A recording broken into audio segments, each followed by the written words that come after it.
खूबसूरत होते हैं, इसीलिए मेरे पूरे परिवार के सदस्य हैं। तो मेरे लिए कोई ऐसा खिलाड़ी नहीं जो मेरा फेवरेट हो, सबके सब मेरे फेवरेट हैं क्योंकि सब में हमारी जीवन है। फैंटास्टिक। आपने एक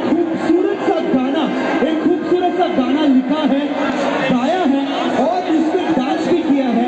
उसकी 2 लाइनें हो जाए सबके लिए, उसके बाद हम बिग स्क्रीन पर प्ले करेंगे आपका गाना। वो नंबर 1 ट्रेंडिंग भी कर रहा है, उसका टीजर भी ट्रेंड कर रहा था। नंबर 2 पे टीजर है, नंबर 1 पे गाना ट्रेंड कर रहा है। थैंक यू सो मच मेरी ऑडियंस को कि आप लोग इतना प्यार।